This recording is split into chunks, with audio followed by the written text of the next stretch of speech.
Thank you, Alan. Thank you so much for that lovely introduction. It's been such an honor to be involved with Caledon, to have built Caledon over the past 20 years.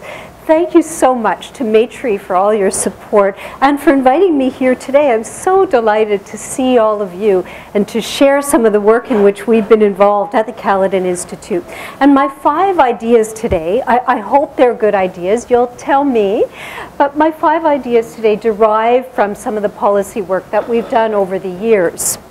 And my 5 ideas that I will present to you, you have in your little cards. I thought for any of you who take a little bit more of a relaxed lunch than you had planned, you can walk away with these. But the 5 ideas I'd like to discuss today are: trust your knowledge, dream big, go the extra mile, hold that thought, and find your charisma. The ideas I'm going to be talking to you about today, as I said, derive from policy work, but I don't think that they're applicable only to policy work. I hope that they apply as well. Can you see me? I hope that they apply as well to the work that you're doing, and I look forward to our conversation to see how these concepts apply to you. And for those of you who are not involved in policy work, or I have some colleagues who say, oh, I don't do policy, it really involves looking at the bigger social and economic context in which you're trying to affect the quality of life. And at Caledon, we're looking specifically at ways in which we can reduce poverty and reduce inequality and promote opportunities for participation in the paid labor market and in society more generally. So we have a wide range of areas in which we've been involved, and I invite any of you who have not seen our work to check our website. We have the little website address at the bottom so you can see the scope of the work. I'd like to present to you today just a few stories that highlight these policy ideas and these lessons. So, trust your knowledge. You know, I think that oftentimes those of us who work in the voluntary sector and in social policy more generally often devalue what we do, or we don't value enough our own knowledge and our own contribution. And while we may not have the financial resources that the private sector has to bring to the table, while we may not have the power that governments have and they bring to the table, we have something equally, if not more important. And that is the knowledge about the people with whom we're working, the communities with whom we're working, with which we're working. It's so important and so critical to understand and be able to articulate those issues and those needs and those preferences, what has been tried in the past, what has not been particularly effective, who comprises that community and what do they think.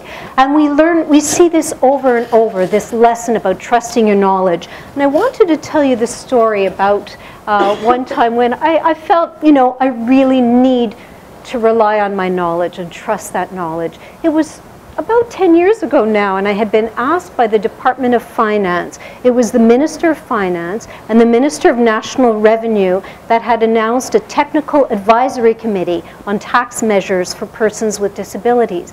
And they asked me to co-chair that committee. And we were a group of 12 people with some incredibly amazing people on that committee. We had, you know, human rights lawyers, and we had a corporate tax lawyer who had just written the 14th edition of his book on corporate tax law in Canada, and we had the psychiatrist and the head of the Psychological Association, and the co-chair had been chairman of PricewaterhouseCoopers for 40 years. And I thought, you know, before our committee starts, it would be a good idea to have a meeting with him and, you know, say hello, introduce ourselves. So I called him up and I said, I'm going to be in Toronto on this date, can we meet? And he said, okay, good idea. Why don't you meet me for lunch at the so-and-so club? I can't remember the name now. I said, okay, great. What's the address? And he said, it doesn't have an address. And I thought, okay, well, that's probably a place where I don't belong, certainly. But I thought, well, what are the cross streets? I'm sure you can guess the cross streets. So we met at Bain King. Right? And I'm looking for this place with no address. And I'd worked for days and days and had my briefcase, and I'm walking in there ready to, you know, attend this meeting, and I feel tap, tap, tap. Sorry, miss, no briefcases allowed in the dining room. I said, oh, I knew that. I'm just going to grab my papers out. sorry, there's no papers. This is just for doing deals. This is for conversation and just doing deals. So I went in there, and we talked for at least 3 hours that day. And at the end of that, he said, I just want to tell you, I know everything there is to know about the financial system in Canada. And I know everything there is to know about the tax system in Canada. But you know disability. And I realized at that moment how very, very significant that was, how very important it would be to bring that knowledge to our committee and to trust and respect that knowledge. And very early on, it was actually something that came in very, I think, handy. I was called down to the department, again, before the whole committee started, to discuss the schedule. So the officials said, we're going to talk about the schedule for the public hearings. And I said, what public hearings? And they said, well, the ones that you're going to conduct across Canada.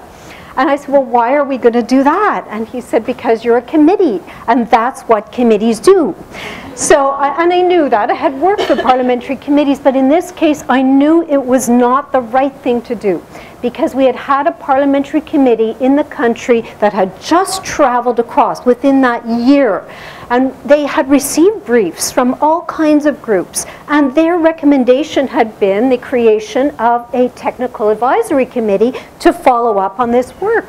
So I thought, we are they are us. I mean, we are the committee that has been tasked with looking at these issues. Why are we going across again? Because the ministers want to show the community that they're doing something. And I said, well, it's not really the right way to do it. And I was told the minister is going to be very angry at you. And I thought, at least he can wait till we start. There'll be probably many reasons to be angry. But I understood what they were saying, that they wanted to show the groups that they were being responsive and listening. At the same time, I really felt, knowing that community, that it would have been the wrong message entirely, because they would have perceived it as, here we go again, a traveling road show. We're going to postpone, all this work and these issues for another few months. I really believe that what they wanted us to do is roll up our sleeves and get down to work. So I said, let me make a proposal to you that will, see what you think of this. I know you want to listen to groups. Let's try this.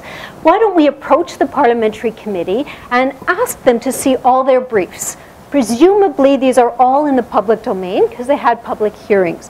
And then we'll write to every single group and introduce ourselves and say we were set up by the ministers, so that they too would, would get the recognition that they were looking for. And we said to the groups, do you have anything new that you'd like to say? Is there anything that's changed since your last proposal or your last brief that you prepared? Any new cases?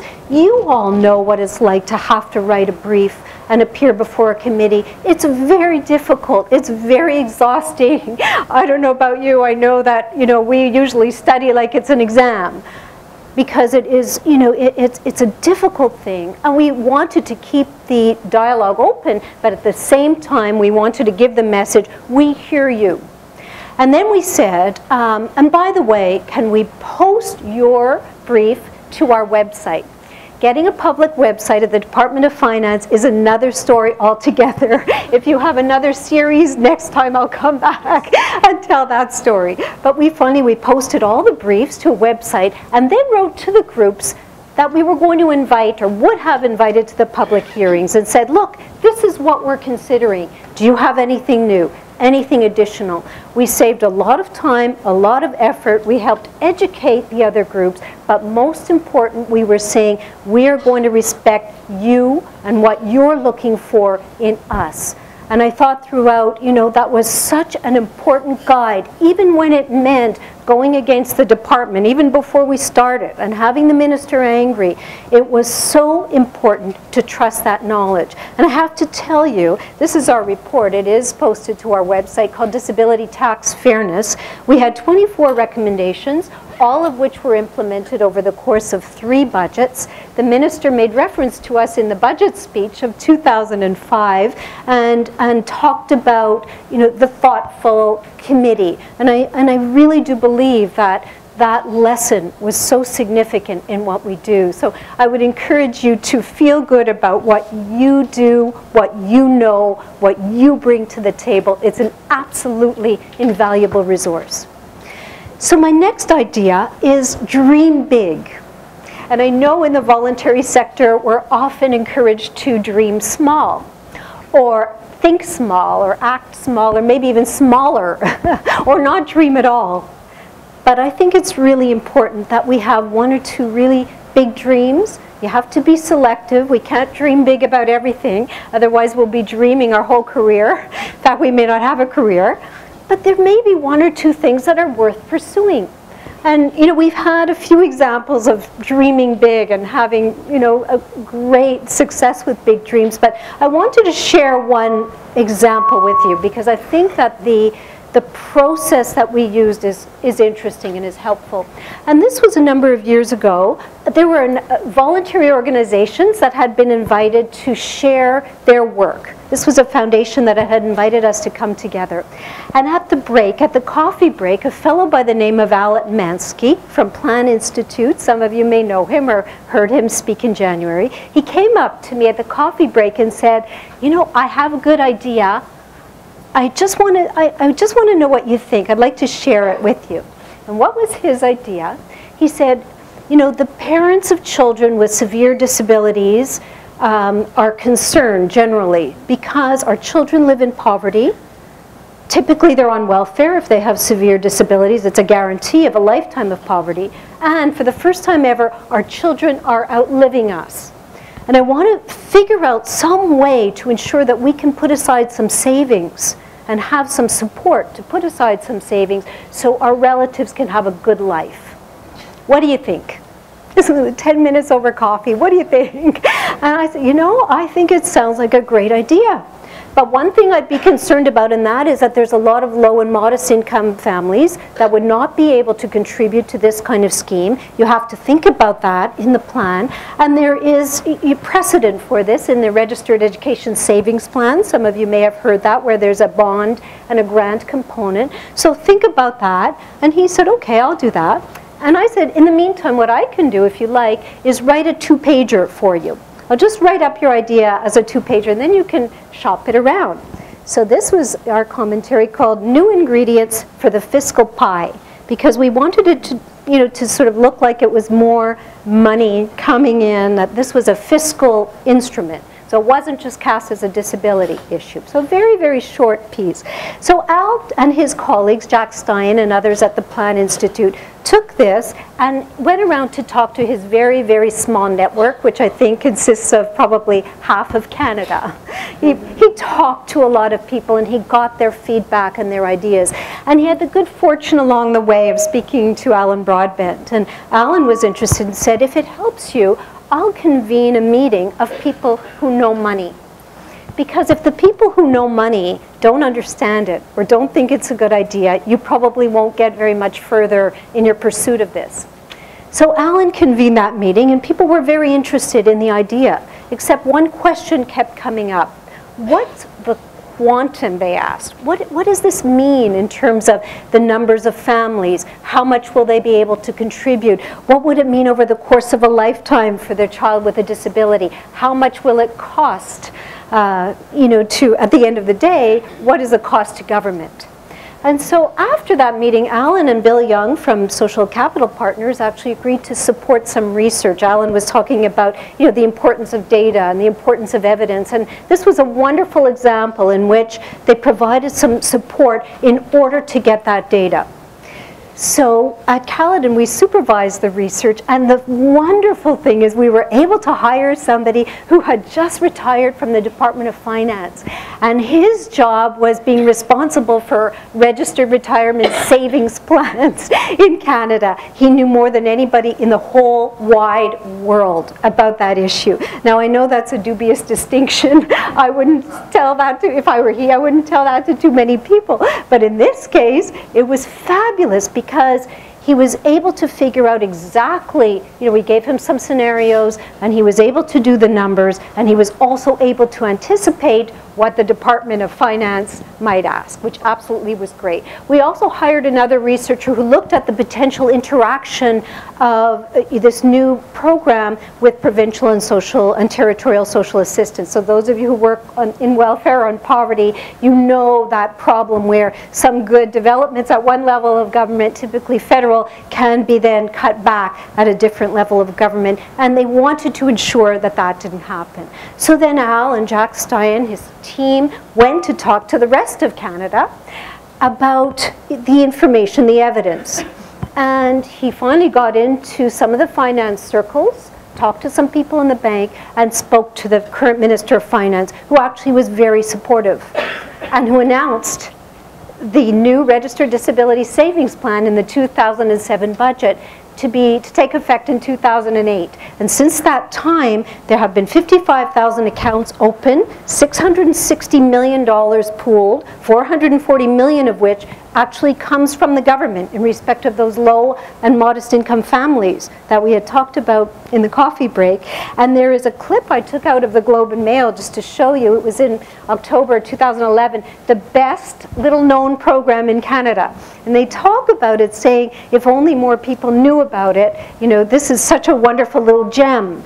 And there's always a take-up problem. So, it takes time until these things actually, are more widespread. But I tell you this story because it went from sort of a little conversation about a big idea, documenting that idea, talking with a lot of people, getting feedback, then taking it to a more, specialized audience, getting their feedback, identifying some of the research questions, talking again and working through all the problems. It was a step-by-step process which made it a real success. And I think it's really an example, too, of going the extra mile. So that is my third, on your little card, my third example or third idea is going the extra mile. And this is something that we learned at Caledon from the Minister of Human Resources Development, Minister Jane Stewart, back in the late 1990s. And even the department name has changed since that time.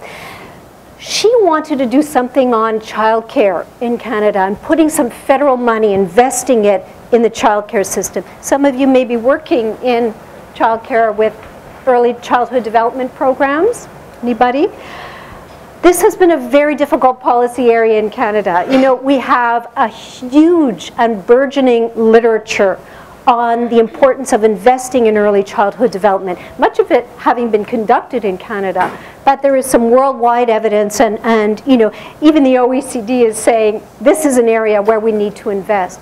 We've had royal commissions, those of you who are here representing women, as you said. The Royal Commission on the Status of Women in 1970 recommended investment in this area. The Katie Cook Task Force in '84, huge federal task force, recommended investment, federal investment in early childhood development and child care. And then the government changed in 1985. There was a parliamentary committee that said, no, this is not important, we're not doing this, we need to give tax credits to families.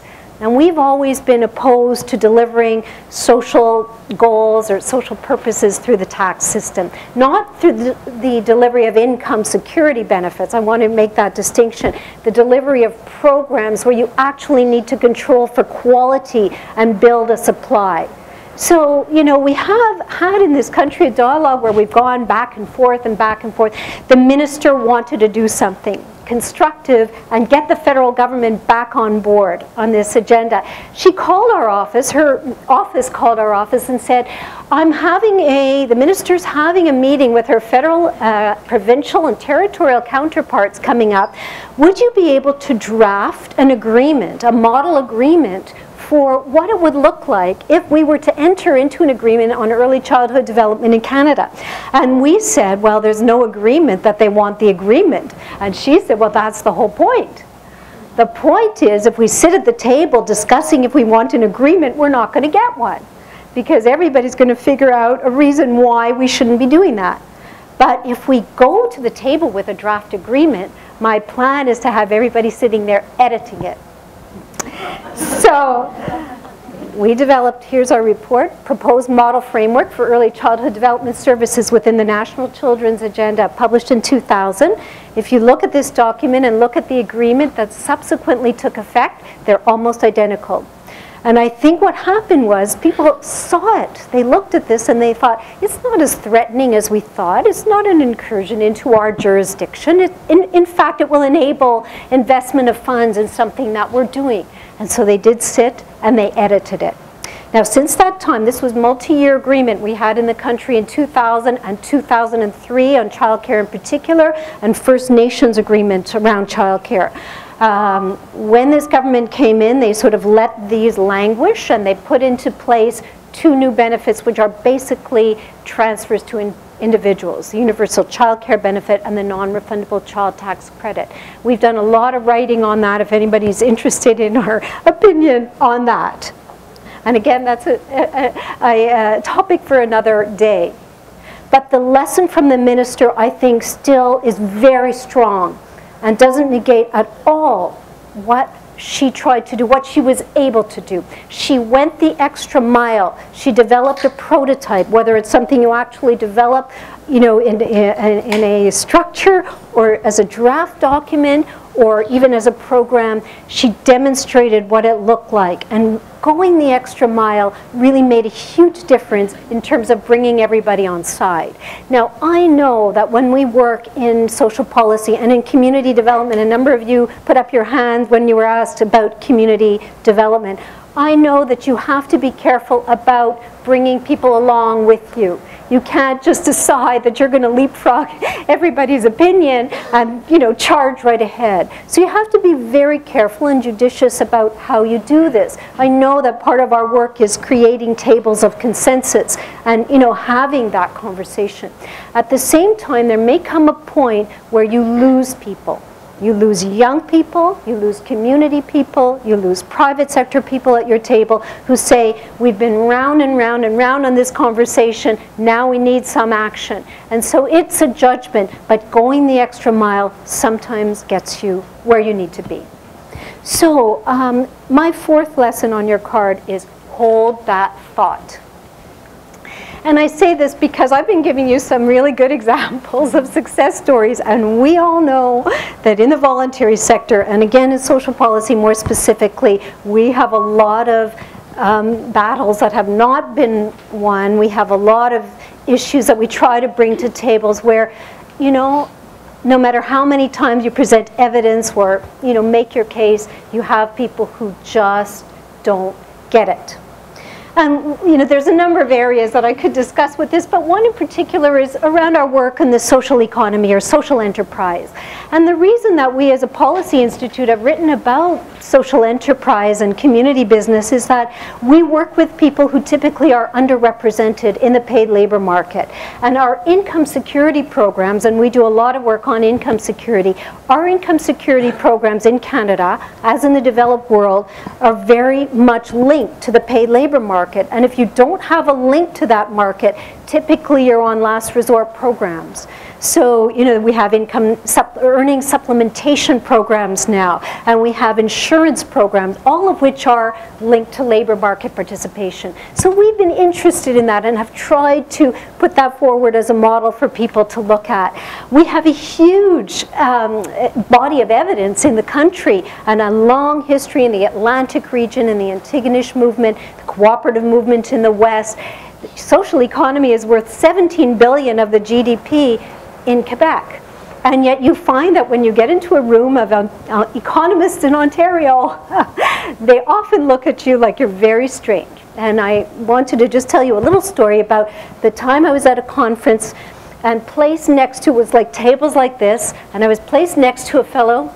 He is no longer in this position, so I guess I can tell the story. He was a commentary editor of a national newspaper, and he said, you know, I'm interested in Caledon's work. Maybe you can write something new for our readers, something they wouldn't have heard about before, but something of interest. So I wrote him back the next day saying, oh, I'd like to write something on the social economy, because I think it would be of interest to your readers, something, you know, market-based.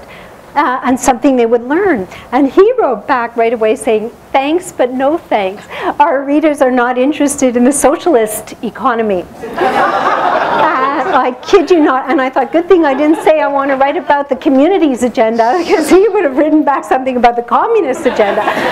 But, you know, it was really, just really taken aback. But, you know, we continue to work. You continue to do terrific work. There's excellent work underway in Toronto, in Ontario, in the country. There's some new work at Mars, for example, with the social finance task force with Tim Drayman and Alison Hewitt and their teams, and slowly they're moving forward this agenda. And you know, I was cutting out now, I clip newspaper articles after that experience, and here's something in the business section, report on business, power of social enterprise, 2010.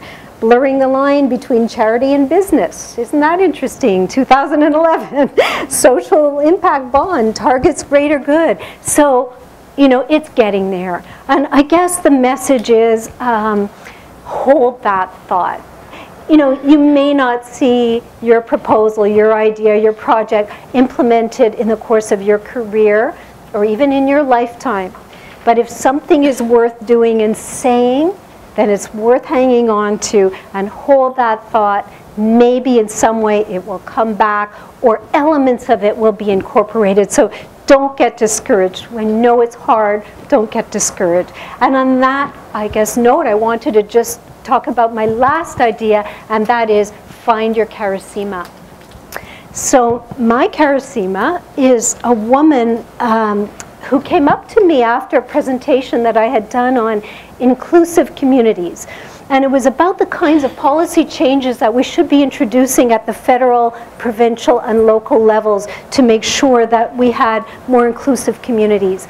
And a number of people had come up afterwards to talk about their projects, and, you know, because we do a series called Community Stories in addition to our traditional policy work. So people were talking about their stories, and I could see from the corner of my eye there was this woman who was waiting for everybody to go, and she walked with crutches.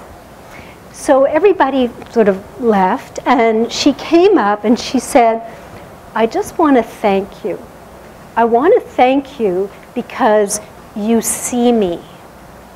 Elaine, this is what you were talking about in terms of why we do what we do. She said, you see me. And I tell you, those three little words still ring in my head today. I was standing there just dumbfounded, and she walked away. And I was thinking, you know, probably each and every one of you could name your charisma. Somebody whose life has been deeply affected by the work that you've done. And somebody whose life would be very different if you were not doing what you were doing. And sometimes it's important to think about those people as we go through our very, very difficult days and remember why we are involved in this work. So on that note, I want to thank you for your time and your attention. I want to thank you all for the work that you do in your communities, for the amazing contributions that you make. I'd like to thank Maytree once again for the invitation to participate in this series, and I'd like to thank Charisma. I hear you. Thank you very much.